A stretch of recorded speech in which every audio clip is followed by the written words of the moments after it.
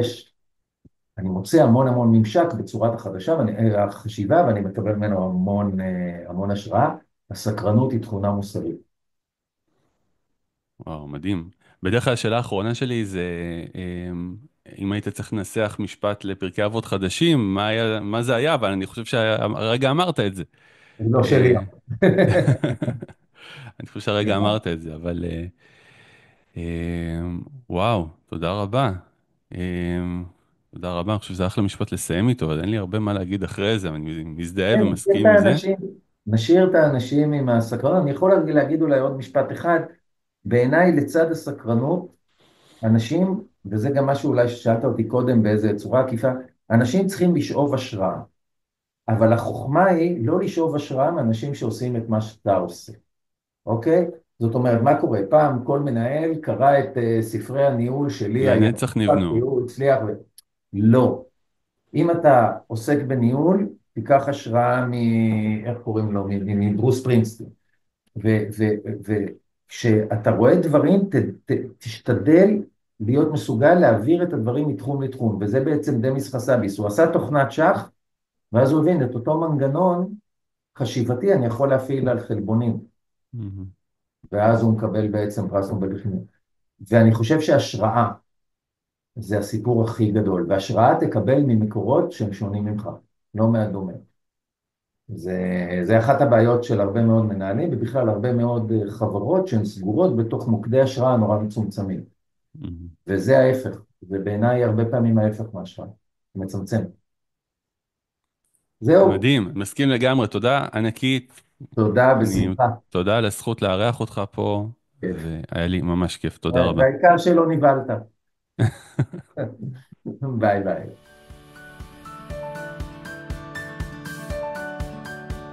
כאן הגענו לסוף התוכנית, אני מאוד מקווה שנהניתם ויצאתם עם חומר למחשבה. אם אהבתם את התוכנית, תעבירו את זה הלאה. יעזור לנו מאוד לתת דירוג חיובי באפליקציית הפודקאסטים, להפיץ את זה לכל עבר, בקבוצות רלוונטיות, ואשמח מאוד לשמוע משובים ורעיונות להמשך לעוד חיבורים מעניינים ולעוד מרואיינים שכדאי להביא לתוכנית. אתם מוזמנים לכתוב לי בטופס המשוב שיופיע בתיאור התוכנית. תודה ולהתראות.